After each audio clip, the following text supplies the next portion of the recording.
6 February रोजी सोलापूर महानगरपालिकेमध्ये विशेष सभा घेऊन महापौर आणि उपमहापौर पदाची निवड जाहीर करण्यात आली। तदनंतर 14 दिवसाच्या अंतरानंतर 20 फेब्रुवारी रोजी सोलापूर महानगरपालिकेचे नगर सचिव प्रवीण दंतकाळे यांनी दुसरी सर्वसाधारण सभा पालिकेच्या यशवंतराव सभागृहात बोलवली आहे। 11 वाजता ही सभा होईल। या सभेमध्ये प्रामुख्याने 3 प्रस्तावावर चर्चा केली जाईल आणि ते 3 प्रस्ताव म्हणजे स्थायी समितीच्या 16 सदस्याची नियुक्तीचा जो काय प्रस्ताव आहे त्याची नियुक्ती केली जाईल आणि दुसरा प्रस्ताव आहे तो 10 स्वीकृत सदस्यांची नियुक्ती म्हणजे जवळपास BJP आणि विरोधी पक्षाच्या एक सदस्यांना हे द्यावे लागणार आहेत। आपण सगळेजण म्हणत होते की 9 होतील पण हे 10 आहेत। आणि तिसरा जो प्रस्ताव आहे तो परिवहन समितीच्या 12 सदस्याची नियुक्ती। हे सगळं करत असताना जवळपास जर का आपण बघितलं तर स्थायी समितीच्या 16 सदस्याची नियुक्ती करत असताना सभागृहामध्ये 16 सदस्य फक्त स्थायी समितीचे म्हणून घोषित केले जातील।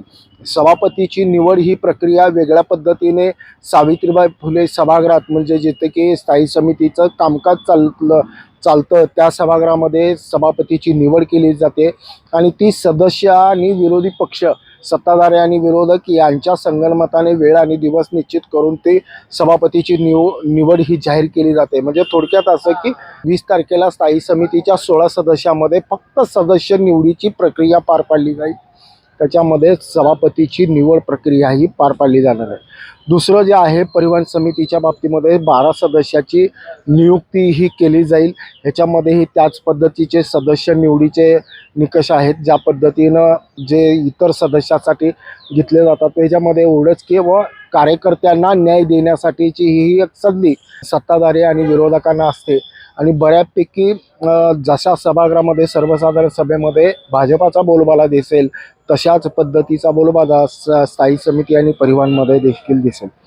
तिसरा जो प्रस्ताव आहे तो प्रस्ताव म्हणजे स्वीकृत नगरसेवकांचा 10 सदस्यांचा प्रस्ताव आहे। आपण सगळेजण म्हणत होतो की 9 असतील पण ह्याच्यामध्ये आता 10 आहेत। 10 सदस्यांची नियुक्ती करायचं आहे। ह्याच्यामध्ये एक वैशिष्ट्य असं की बाबा 9 सदस्य हे भाजपाच्या गोट्याला येतील किंवा वाट्याला येतील 9 सदस्य आणि 1 सदस्य हा MIM पक्षाकडे जाईल। म्हणजे जसं की बाबा 8 नगरसेवक असतील तर 8 गुणिले 10 भागिले 102 असं जर का आपण टॅली केली तर त्याच्यामध्ये 78.43 इतके पॉईंट म्हणजे एक मर्ज किंवा एक गृहीत धरला जातो। हे म्हणजे समीकरण आहे कायद्याचं आणि त्या घालून दिलेल्या नियमाचं। त्याच्यामुळे MIMला एक स्वीकृत मिळेल। पण प्रश्न असा आहे की एक जर का MIMचा स्वीकृत सदस्य म्हणून जर का सभागृहामध्ये येत असेल तर एक सदस्य हा नवनिर्वाचित सदस्य तो स्थायी समितीला देखील जाणं म्हणजे एक संकेत आहे तो जाणं गरजेचं आहे आणि जाऊ शकतो। जर का स्वीकृत एक मिळाला तर एक सदस्य हा स्थायी समितीला येईल शिवाय एक सदस्य हा परिवहनला देखील येईल। म्हणजे जवळपास 3 सदस्य म्हणजे एक कार्यकर्ता आणि 2 सदस्य म्हणजे एक स्वीकृत असेल एक परिवहन असेल आणि एक स्थायी समितीचा म्हणजे 3 सदस्य मिळण्याचे किंवा मिळवण्याचे एक तो जो वाटा आहे किंवा हिस्सा आहे कायद्याप्रमाणे तो MIMला मिळण्याची शक्यता दाट आहे। जवळपास जर का हे याच्यामध्ये बघितलं तर सर्वात महत्त्वाचं आणि सगळ्यांचं लक्ष लागून राहिलेलं स्वीकृत नगरसेवकांच्या बाबतीमधले अंतिम यादी ही पक्षाकडूनच निश्चित केली जाते। अंतिम स्वीकृत सदस्यांचे नावं देखील पक्षाकडूनच निश्चित केली जातात। आता कशा पद्धतीने 3 आमदार आहेत 3 आमदारांकडून किती पटीनं त्यांच्याकडून स्वीकृत सदस्यांची नावे घ्यायचं आणि पक्षाच्या वाट्याला किती ठेवायचं हा देखील एक चर्चेचा भाग आहे आणि तो अंतर्गत आहे। तो लवकरच आज उद्यामध्ये तो पूर्ण होईल।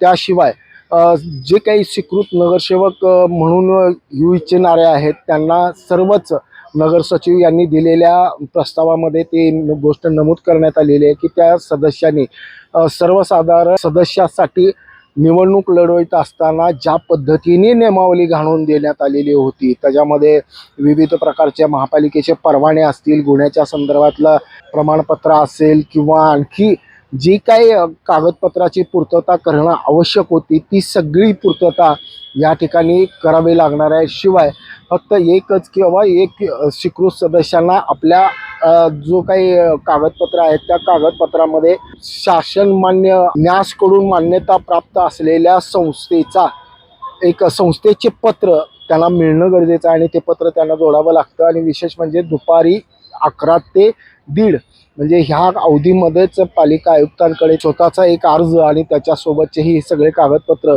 पालिका आयुक्तांच्या कार्यालयामध्ये जमा करायचे आहेत. तदनंतर बुधवारची 1:30 वाजल्याचा वेळ संपल्यानंतर 20 तारखेला अंतिम यादी ही सभागृहामध्ये महापौर हे जाहीर करतील. अंतिम यादी किंवा अंतिम यादी निश्चित करून झाल्यानंतर पक्षाचे जे शहराध्यक्ष किंवा सभागृह नेते हे संयुक्तरित्या आपल्या बैठकीनंतर पालिका आयुक्तांकडे अंतिम यादी देखील देण्याची शक्यता दाट वर्तवली जाते.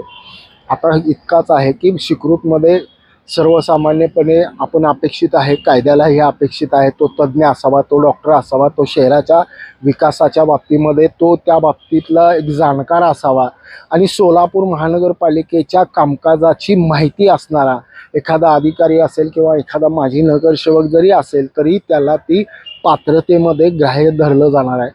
आणि नक्कीच की सोलापूर महानगरपालिकेच्या ह्या यशवंतराव सभागृहामध्ये भाजपाचा बोलबाला आहे. 44 नगरसेवक हे नौके आहेत. त्यांना समजावून सांगणं किंवा त्यांच्याकडून काम करवून घेणं किंवा त्या पद्धतीच्या कायद्याच्या कचाटीत बसून सगळ्या कामकाज करून घेणं हे देखील एक मोठी कसरत असणार आहे. त्यासाठी जाणकारांची गरज ही पूर्ण आहे.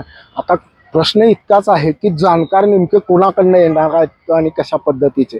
3 आमदार आहेत, तिन्ही आमदारांकडून जाणकार येणार का, पक्षाकडून येणार का, हे देखील प्रश्न आहेत. का उगीचच आपण एखाद्याला शब्द दिलो आणि त्याला का कॉप्ट करायचं आहे, त्याला तर महापालिकेचा गंध नाही, कायद्याचा व्यवस्थेचा गंध नाही, अशाला देखील कॉप्ट म्हणून दिलं जातं. असे देखील गर्दी ह्या सभागृहामध्ये होणार का, याकडे देखील आता सोलापूरवासियांचं लक्ष आहे. आणि विशेष म्हणजे ही सगळी प्रक्रिया 20 तारखेला एका दिवसामध्ये ही पूर्ण केली जाणार आहे.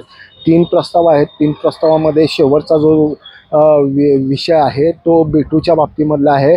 विनोद भोसले यांनी तो प्रस्ताव सादर केला आहे. बेटूच्या बाबतीमध्ये शासनाकडे बेटूचे जमिनी ह्या काढून बेटूचा नेम बदलावा किंवा तो शिथिल करावा यासाठीचा महापालिकेकडूनचा प्रस्ताव विनोद द्यावा अशी मागणी या त्या प्रस्तावामध्ये केली आहे. आणि त्या प्रस्तावावर चर्चा देखील होईल आणि चर्चा होईल अथवा न होईल कारण वरचे 3 महत्त्वाचे विषय आहेत. तदनंतर हा विषय बहुमताने देखील मान्य केला जाऊ शकतो. आता प्रश्न उरतोच की हा किंवा जसा मी म्हटल्याप्रमाणे की तज्ज्ञ अनुभवी व्यक्तींना स्वीकृत सदस्यासाठी संधी मिळणार का. तर दुसरा प्रश्न की बाबा परिवहनसाठी जर का सर्वसामान्य पक्षाच्या प्रामाणिक कार्यकर्त्याला न्याय मिळणार का. खरंच पक्षाच्या नेतृत्वाची कस लागणार आहे आणि या माफक अपेक्षा कार्यकर्त्यांकडून किंवा इतरांकडून इतकीच केली जाते की प्रामाणिक कार्यकर्त्याला न्याय मिळावा आणि हुशार आणि तज्ज्ञ माणसाला संधी मिळावे. ब्रेन न्यूज करता यासिन शेखसह मी नितीन पात्रे.